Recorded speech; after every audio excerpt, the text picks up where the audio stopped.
Welcome back to the course Corrosion Failures and Analysis. Today we have lecture 19 and today we will start another form of corrosion which is called intergranular corrosion. As the name suggests, you see that it happens along the grain boundary. Now, in case of steel, let us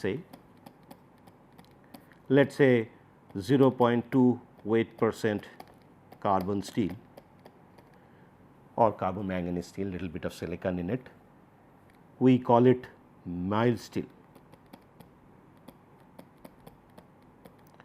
or MS. Okay. So, in that steel, if we see the microstructure, after doing proper metallographic polishing and etching in nitrile, we get to see that under optical microscope the microstructure would look like this with little bit of perlite along the grain corners. Okay. So, this kind of microstructure you would see, but at the same time you would see a clear distinction between two grains with a line, thin line. And since in optical microscope it is basically we are seeing the image because of the light reflecting out of the surface and it is coming through the eyepiece to the eye, and that is what you are seeing the microstructure. Okay. And in the microstructure you are seeing that this portion, the grain boundary portion, is black, okay, or dark compared to the other region would be shining a greyish color, little light greyish color, but the grain boundary would be clearly a dark portion, dark thin line. Now, question is why that grain boundary is becoming thin dark line. The reason being because the grain boundary is highly active region.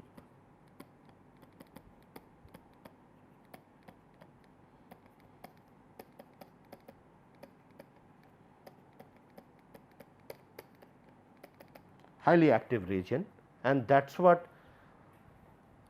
when you dip it in nitrile solution, which is the typical etchant for steel.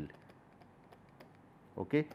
So, that time generally 3% or 5%, 3% or 5% nitrile we use, sometimes we use 2% depending on the activity of the steel. Now, in case of mild steel we can use 3%, even 5% nitrile solution, but that time you have to be careful while etching. The time of, if you do, there are two types of etching, one is immersion, another is swab etching. Swab, what you do, you take a cotton block, you soak it with nitrile, and then after you prepare scratch free mirror like structure of the steel, on top of that you swab, or actually you rub that particular cotton ball soaked with nitrile, and then you see the change in color. You will see that the color changes to gray, and once you see that the gray color is overall uniform, and then you immediately put it under running water and then wash it with alcohol and then dry it and see it under microscope. And when you see it under microscope, it looks like this kind of microstructure. I will have a microstructure, I will see in a PPT. Now, what happens if you see a cross section along this cross section? Okay, the cross section would see that it will be like this if you see the cross section. So, I am saying that from here I am started looking at the cross section y, and here I am ending. So, this is one grain 1, this is grain 2. So, here it is, let us say 1, this is 2, and there is a dip, and that dip happens because the boundary between two grains reacts heavily in presence of nitrile, and that is what there is a lot of material loss due to electrochemical dissolution, and that is what you are going to see a dip here. If you see a cross section, let us say you do optical profilometry.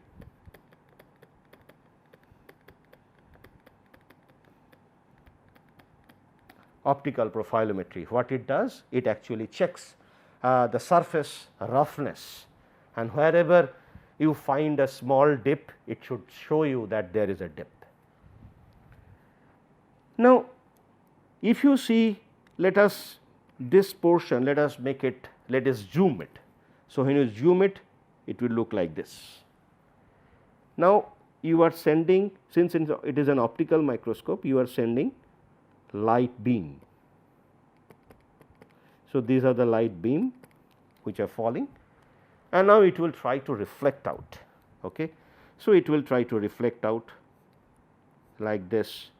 So, it might get reflected like this, it can reflect out like this.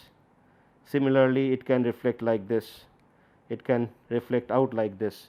So, like that there will be multiple reflection of a light beam within that dip region, okay, or we can say valley.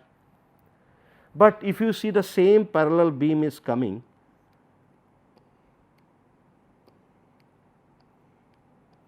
so from there light will reflect and go to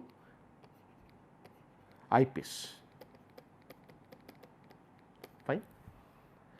Now, this is the light ray, or you can say white light.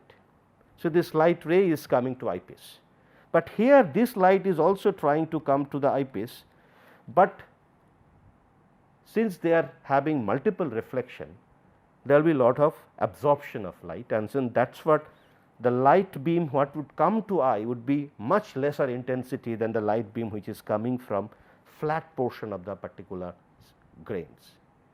Okay. So, that is what this portion would look gray and this portion would look bright. This portion would also look bright. So, that means that is why the grain boundary looks dark in nature, because there are a lot of multiple reflection and lot of loss of energies of the light beam because of the multiple reflection and absorption, and that is what you are not getting sufficient light coming from that particular valley region. So, that is what it becomes dark color.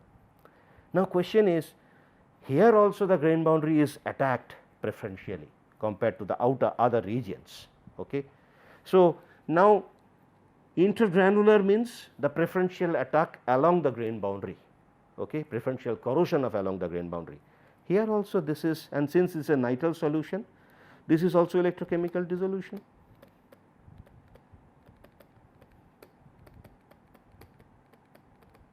And electrochemical dissolution is nothing but corrosion. So, that means grain boundary is preferentially getting corroded. So, we should say that this should be intergranular corrosion. But coming to the point that intergranular corrosion, when we see the surface pattern, it does not, this particular dissolution does not go very deep inside the grain boundary. If you see this depth part, it does not go very deep, okay. It stays on the surface only, because the activity of the grain boundary is not that high compared to the cases where we get to see intergranular corrosion, and there the attack or the corrosion attack along the grain boundary is deep inside the material.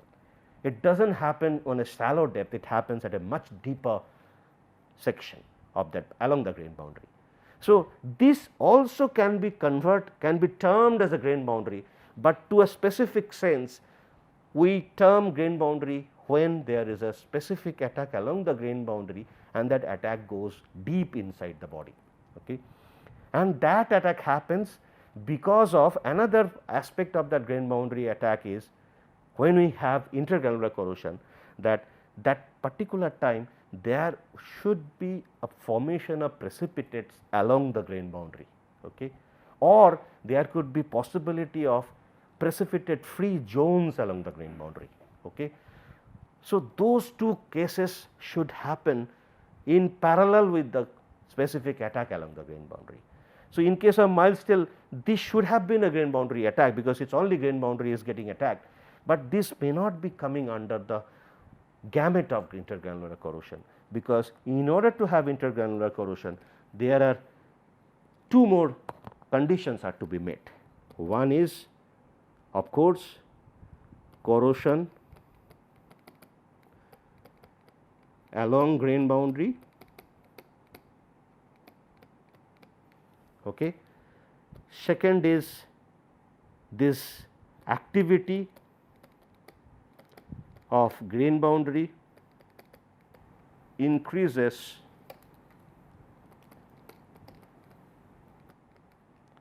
due to formation of precipitate or formation of precipitate free zone.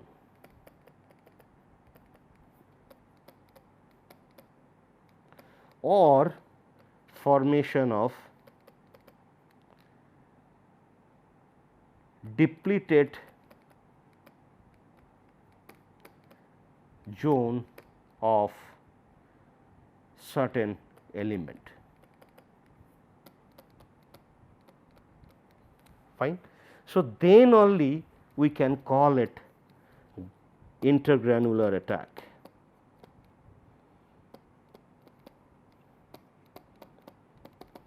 Fine.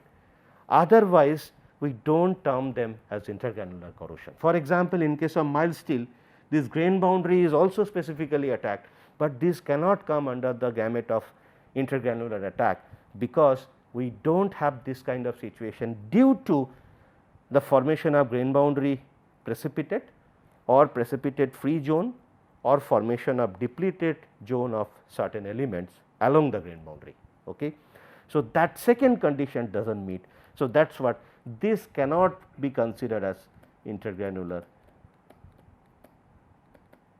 corrosion, it cannot be considered as intergranular corrosion, the normal intergranular, the grain boundary attack. Okay.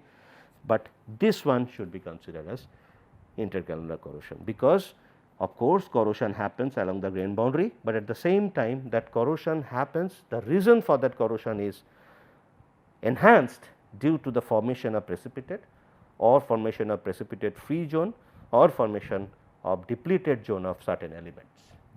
Now, these precipitates could be cathodic, precipitate could be anodic, and the precipitate free zone could be anodic. So, that way as well as the formation of depleted zone,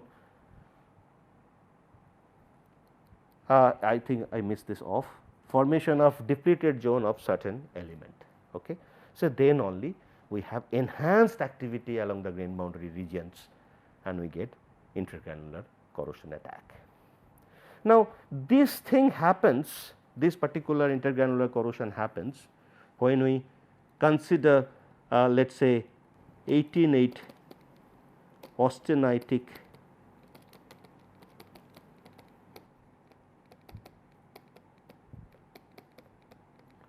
stainless steel, or we can also have it in case of 8090 aluminum lithium alloy, or we can have in certain nickel based alloy where we have chromium also plus chromium there. We have such kind of situation where grain boundary activity increases. In this case, it increases due to formation of Cr23 C6 precipitate along the grain boundary,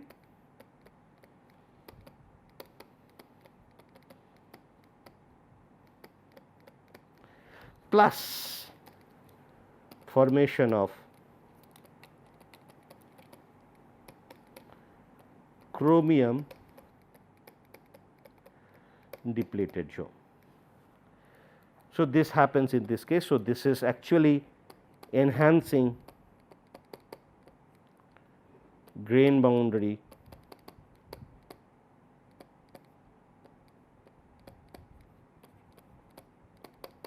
activity. Now, in this case we have precipitates of T1 or T2, which are copper based precipitate, like T1 is nothing but Al2 Li copper or Al6 copper Li3. So, these are the kind of precipitates.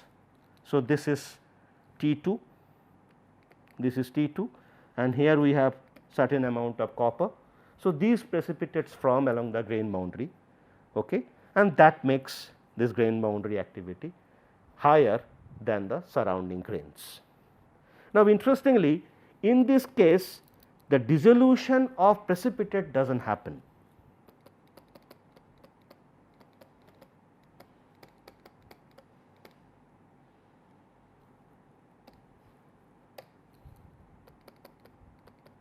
Dissolution of precipitate does not happen. Then what part dissolves? The depleted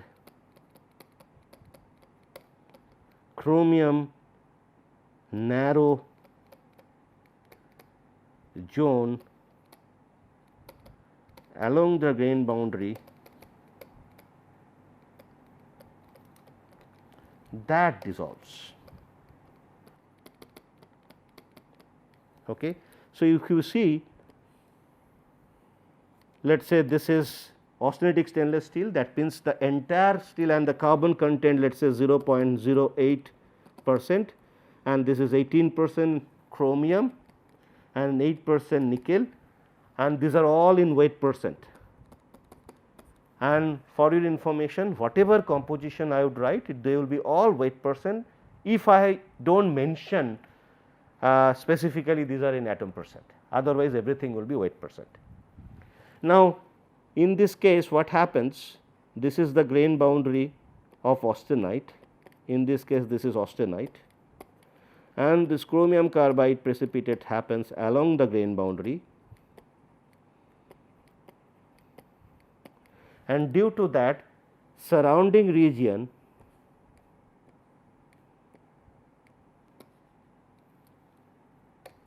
this region becomes depleted with chromium, and then that is what the dissolution happens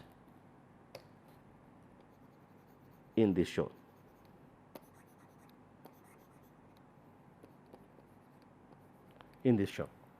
But here interestingly,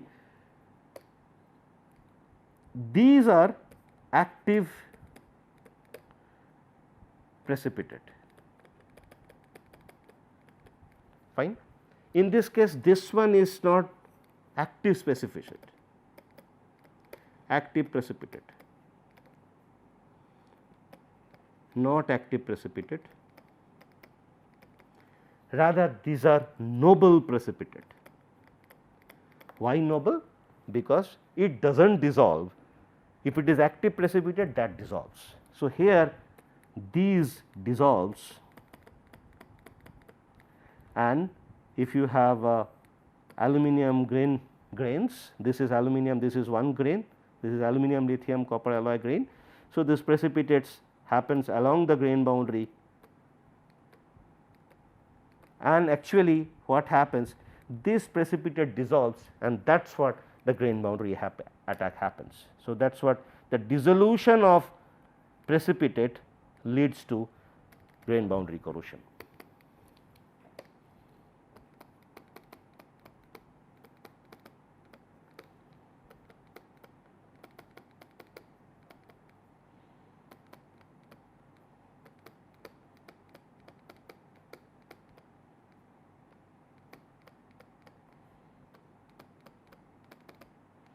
Or we can say intergranular corrosion. Okay. So, if you see these two different cases, the situations are different, but entirely see both the cases the dissolution is actually happening along the grain boundary. So, the first condition is met, but the second condition, that is grain boundary precipitate, which leads to depleted zone of certain element, or those precipitate itself would dissolve, and that leads to a rapid grain boundary corrosion along through the body of that particular material. It does not stay on surface, okay. It goes deep into the material. And but if you see the mild steel, there also the grain boundaries are actually getting evolved due to a preferential attack of the grain boundary, but there the second condition is not meeting. So, that is what we do not term it as intergranular corrosion, though grain boundaries are visible due to grain boundary attack. Now, coming to some of the examples, let us see in this case. Okay, so, let us go to some of the pictures. So, this is one such picture I just wanted to show you, fine. So, this is our work. You can go to this particular paper, and this is actually work done at IIT Kharagpur. So, this I am also the active member of this work. Now, in this work we worked with titanium, aluminum, lithium 8090 alloy, and there aluminum is 2.29%, lithium 1.59, copper 1.2, magnesium 0.08, a little bit of iron 0.08 and little bit of silicon 0.07. Now, that alloy was actually solutionized at 170 degree Celsius, solutionized and aged at 170 degree Celsius, and during aging, after aging we have done stress corrosion cracking test. Now, on the stress corrosion cracking part, let me tell you what we did. There are many modes of stress corrosion cracking. One is constant load, another one is slow strain rate test machine. So, in case of constant load, we put load much lower than the yield point of the material and then hold it there in the solution. Okay. And in another case, slow strain rate test, or we call it SSRT, there we strain the material at a very low strain rate of the order of 10 to the power -6 to -7 per second. That is the strain rate we provide, and that low strain rate allows the material to interact with the solution, so that the corrosion as well as straining happens in parallel. So, there are modes of quasi static corrosion tensile test, where the strain rate is of the order of 10 to the power -3 to 10 to the power -4 per second, where the test duration happens in case of mild steel. If you do, it will happen maybe for a half an hour and then it will break. So, which is fairly high degree of straining, but in case of slow strain rate test, where if you put 10 to the power -6 strain rate, it can continue for 3 days. That testing can continue for 3-4 days. So, that means why it is stress corrosion, we will come to see the stress corrosion part, that the stress plus corrosion, that is what both the effects will be felt. And in case of stress corrosion cracking, we allow that low strain rate, because the corrosive solution also has interactions with the grains and grain bodies, grain boundaries, so that we can sense what is the material sensitivity to a stress corrosion cracking in a solution.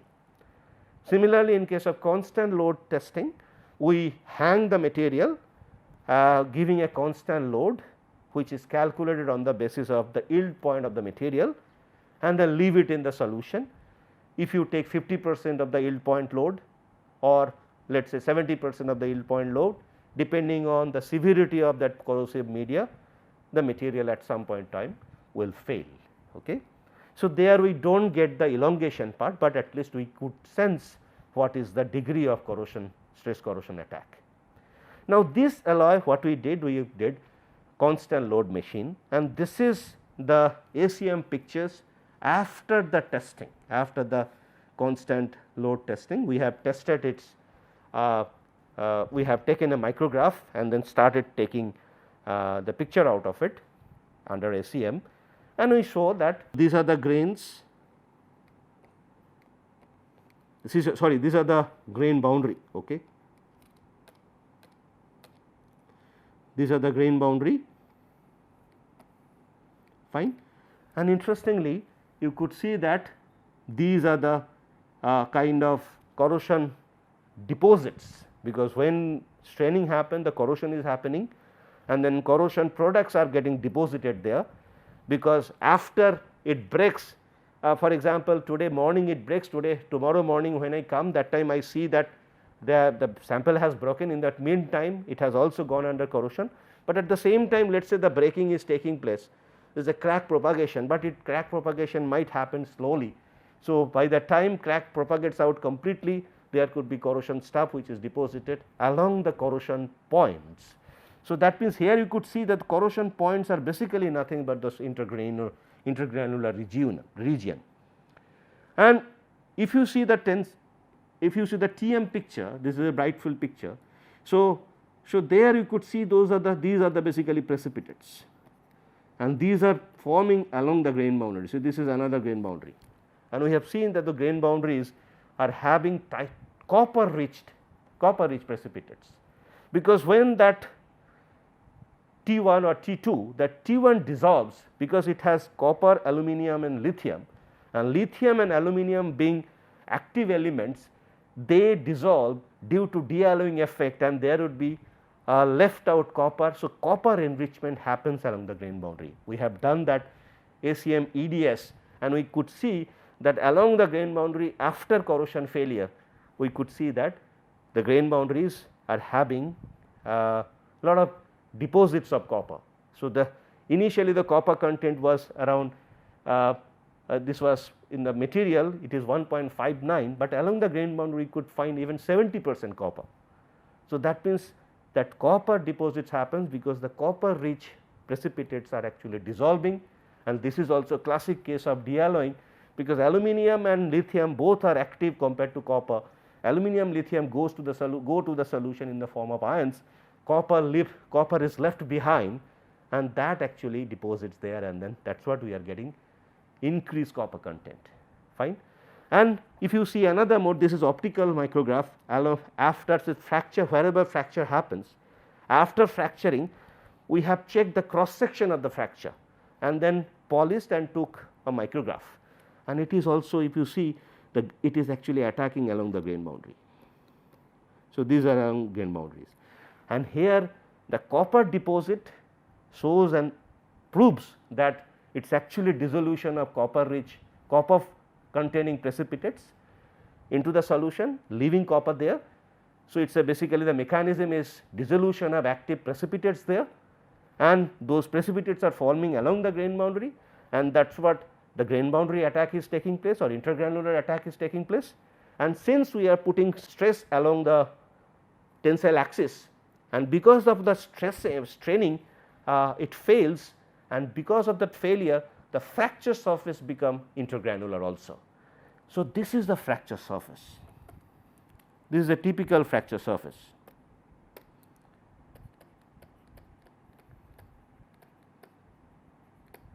This is a typical fracture surface, and interestingly you would see that as if those grains are pulled apart from their facets.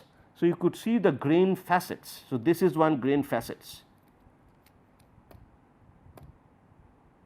So, this is one grain facets, you see.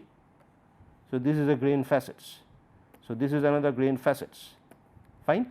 So, this faceted structure can be easily visible under the fracture surface after that intergranular, after that stress corrosion cracking, and this particular feature, that is the intergranular, the faceted microstructure, also proves that it is basically intergranular corrosion plus stress which lead to stress corrosion cracking, fine. So, we could see that why the precipitates are dissolving and then having intergranular corrosion, and since it is also pulled, and that pulling effect, the pulling has its effect to disintegrate those grains along the facets, along the boundaries, and that is what you could see, all those grain facets, and this is basically nothing but corrosion deposits. So, this is a typical intergranular failure.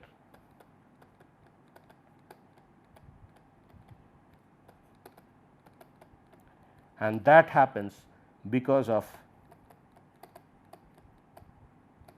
intergranular corrosion plus stress, and intergranular corrosion relates to the dissolution of copper containing precipitate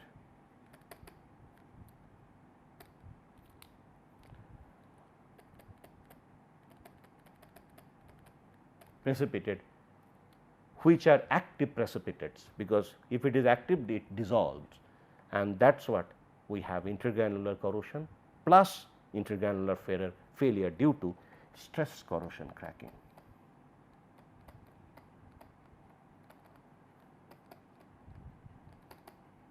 So, I just thought I should give some example. So, this is one typical example. This is actually, let me tell you, I have worked during my masters.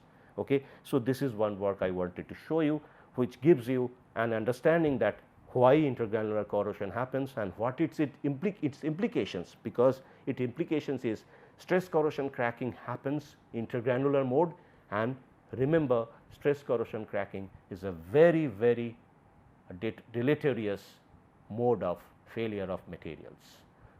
So, let us stop here. We will continue discussing intergranular corrosion in our next lecture. Thank you.